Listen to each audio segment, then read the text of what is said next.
What's going on, all my toy collectors and turtle fans out there? You know who it is. It's your boy Ox, and welcome to the Cave of Wonders.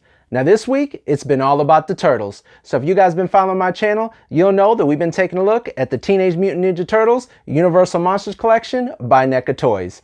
On Monday, we looked at Raphael as Frankenstein's monster. On Tuesday, we looked at Michelangelo, the Mummy. Yesterday, we looked at Splinter as Van Helsing, and today we're going to take a look at Leo as the Hunchback. Let's go ahead and get into it. Okay, now taking a look at the front of the box, you can see up here at the top it says Teenage Mutant Ninja Turtles Universal Monsters. Right here in the middle, let you know the character we're going to be looking at, which is Leonardo as the Hunchback. And then you can see him right here on the front of the box. This is some kind of like art or painting picture right here. This isn't the actual figure, but it's some kind of cool like art picture or whatever. Now I've already measured the box out for you guys. It's 6.5 inches long by 9 inches tall by 5 inches in depth. So that's how much shelf space you're going to need if you're going to be displaying this in the box on the shelf. And I want to make sure you guys know that this is actually wider than the actual other figures. The other figures are about 3 inches in thickness. This one right here is 5. So just make sure if you're going to be displaying these in the box or displaying the box and then the figure in front that you have enough space on your shelf, just because this box out of the other ones is a lot thicker than these ones. Like I said, 5 inches and 3 inches. Now taking a look at the side, you can just see Leo right there, and then it says the Hunchback. On the back, just like the other figures, it shows you like a really cool poster image, like a old Monsters, Universal Monsters horror image, horror poster basically. See what's lurking in the shadows. He has a mind for monsters. Leonardo as the Hunchback. Witness the horrifying backstory. Shell beyond the revenge. Katana wielding creature feature. So I like that's pretty cool. And then it shows you a little bit about the action figure, because this is the actual action figure that they took pictures of. So you can see that his shell ends up opening and stuff like that, in different poses you can put him in. And then right here, it shows you some other characters. Now, unlike the other ones that we looked at, you can see that they ended up adding Splinter right here. And then they added another character, which now we know who that is. Ends up being Donatello as the Invisible Man. But at the time, we were all just kind of guessing who it was. And now, if you open it up, you can see a clear image right here, window of Leonardo as the Hunchback right there, and a couple of his accessories, which I'll pull this out and you guys will all be able to see it. And then right here, just shows you a really cool pose of the action figure with a really cool backdrop. I actually like to cut these things out and then put these behind the figure. So that's what my plan is to do. I'm going to probably end up cutting these out and then putting this right behind the figure. Now let's go ahead and pop them out of the box. Okay, now here's Leo the Hunchback out of the box. You can see it comes with the figure. It comes with this little canister right here that's holding a brain. It comes with 2 shovels, a big bone, a total of 6 extra hands on top of the 2 that he has. So he has a total of 8 swappable hands. Out of the characters we already looked at earlier this week, they all only came with 6 extra hands. This one right here comes with a total of 8. Then it comes with 2 swords right there. It comes with 2 flame effects that hook on those swords. And then it comes with a little skull right here. So let's go ahead and start off with looking at this brain canister right here. This right here is pretty cool. It actually opens up and the brain does come out, but let's take a look at the canister first. Really cool paintwork right there. All the little details. Not really sure what all this stuff is, but you can see all these little gauges and stuff. It also has a little hole on the bottom because you can open up his shell, from what I see on the back of the box, and slide this right into the back of his shell. Now if you open it up, you guys can pop off this brain right here. I think you can, and then you can end up putting it in his hand. So this right here is what that brain looks like. And like I said, this will be able to fit in his hand or something like that if you guys want. Then you just close it right back up, just like that. And that right there is a little brain canister. Let's take a look at these 2 shovels real quick. One's a little bit bigger than the other one. One of them has a handle, like a little handle right here, and one of them does it. But you can see a lot of detail, as you know from looking at all these other figures, and probably if you collect NECA figures, you'll know that NECA never slacks on any of the details, any of the paint work and stuff like that. They do a really good job on sculpting and paint work.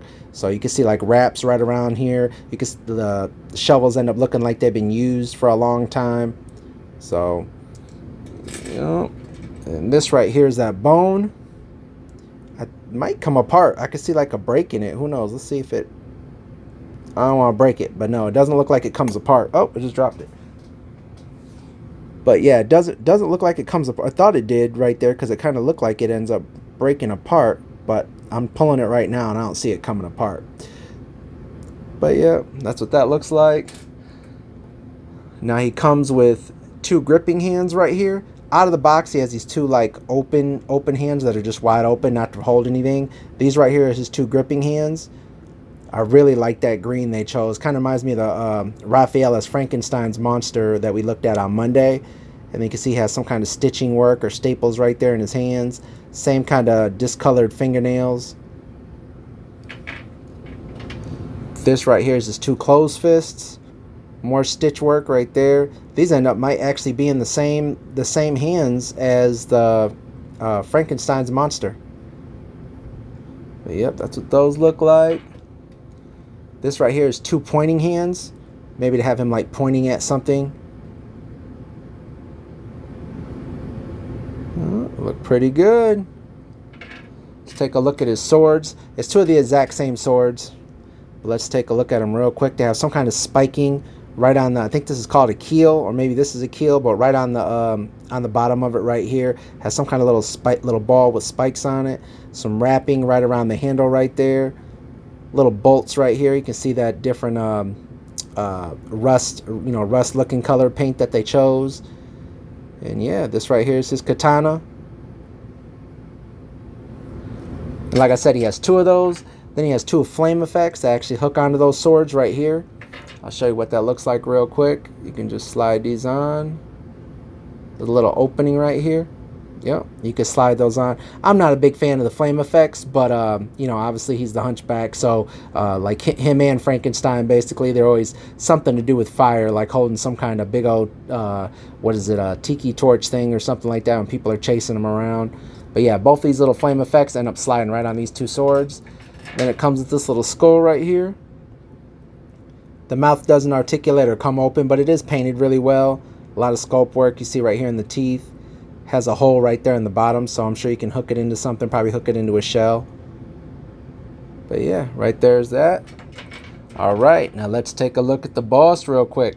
Now, I've already measured him out for you guys. He's 6.5 at the top of his shell right there. So almost 7 inches, but about 6.5. So, but he is a really wide figure. That's probably why his box ended up being 5 inches in depth, because he's, such a big, heavy figure. Like I said, just kind of like that Raphael as Frankenstein's monster. That was a pretty heavy figure compared to the other ones that we looked at so far as well. Now, taking a look at him up close, gosh, you just really have to give Neca, the credit where the credit is due, man, because they never skip on detail, on on everything, on the imagination they put into making these. Look at all these little ropes and everything like that. All the little stitching right here. Even his belt, looks like real leather. That's really cool. These little spiders and stuff, or a little beetle. I'm not really sure what that is, but yeah, they just always do a really good job. Look at all the patchwork on his little outfit right here. And his eye. Look how one eye is open and one eye is kind of like all messed up, kind of like a Sloth from the Goonies. And his teeth, you can see right here that his lip ended up looking like it was busted open and had been stitched together. He has some kind of warts, or I don't know what that is, acne or something on his face, right up here on the top of his head as well. So, and then look at his little hunchback right there, looking like Quasimodo. Yeah, stitching right here. Yeah, really cool. Looks like he ended up having like shackles or something. No, not shackles, maybe like an undershirt or something, because I don't see any extra like little shackle pieces. But yeah, even this rope right here, he has more little bugs right here on his kneecaps. Oh, okay, well, here's a shackle right here. Look like the chain that came off. This actually doesn't come off, but yeah, it looked like maybe he was chained up to something. But these ain't shackles like I thought they were. This is just some kind of extra shirt, I think, because I don't see any kind of extra piece where a chain could have been hanging off at. I'm taking a look at his shell. I noticed with the other figures, they all had something really cool with the shell, like Frankenstein's monster had that big old man cover that, kind of like one you see over there, a big old man cover. And the same thing with Mikey as the mummy. He had like all these different tribal Aztec stuff like that on here. Not Aztec, but Egyptian stuff all over his shell. He actually has room in here to hold all of his stuff. So this little padlock right here, that's just for looks. That don't actually do nothing with opening his shell. But if you open it up, he has a lot of space right there in order to store all of his accessories. And I'll show you what that looks like in a second. But you can have 2 little shelves right here. And then he also has, 2 holes right here and right here to end up holding his swords, so you can slide his swords right in there. And I'll show you what that looks like in a second, okay? Let's go ahead and take a look at his articulation real quick. His head does rotate all the way around. It's on a ball joint. It looks down pretty far, and it looks up to about there. So he doesn't look up any higher. He only kind of basically looks straight, but he can look down pretty far compared to the other figures that we already looked at.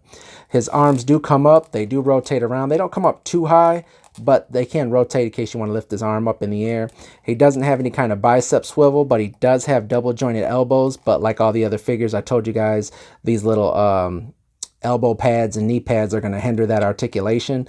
But they do rotate right here at the elbow as well, both right up here and right here. So if you want to rotate this arm, you guys can rotate that one or rotate it up here as well.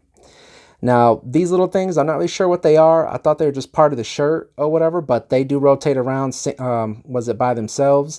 His hands do rotate. They do go in. They do go back out. He doesn't have any kind of ab crunch. I don't think you can rotate. I've tried rotating his upper torso, but it's all one giant piece, so I don't see you being able to do that. His legs do kick out about that high, but like, you know, same with his jacket right here or whatever this is, this little knapsack he's wearing basically is stopping him from moving.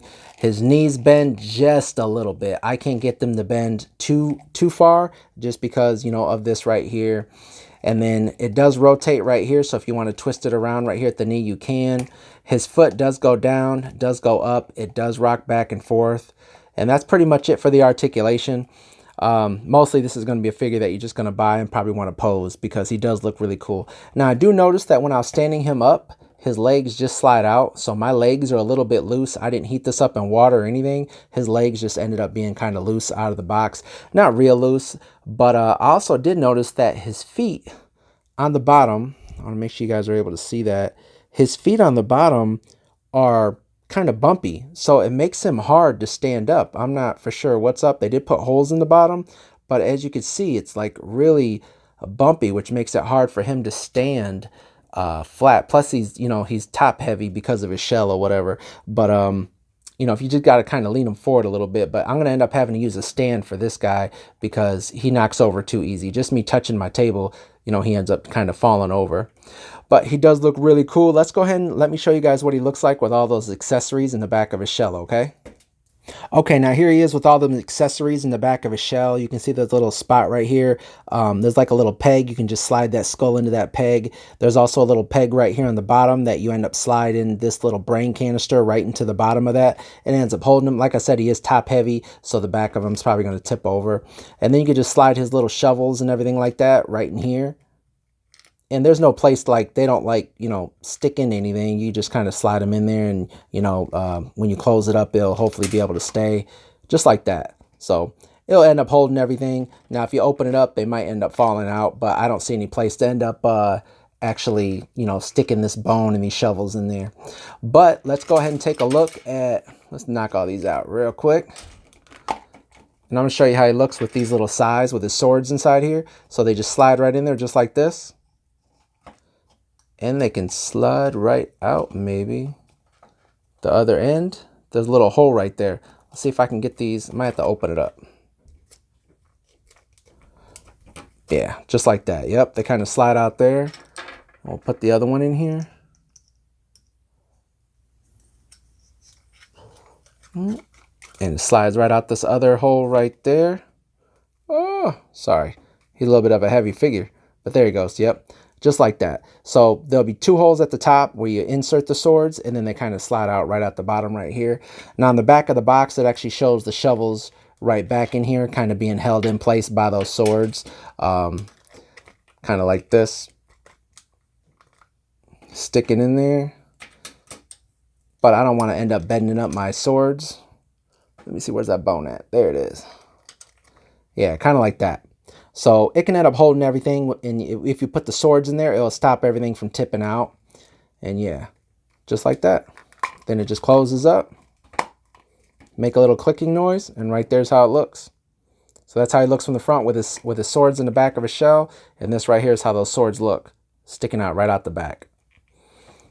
Yep.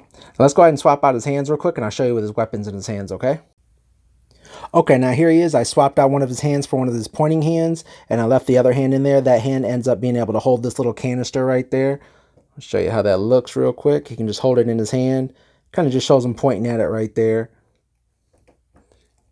And then you can hold like his skull or something like that in his hand if you guys want. And he could be pointing at that skull. Yep, just like that.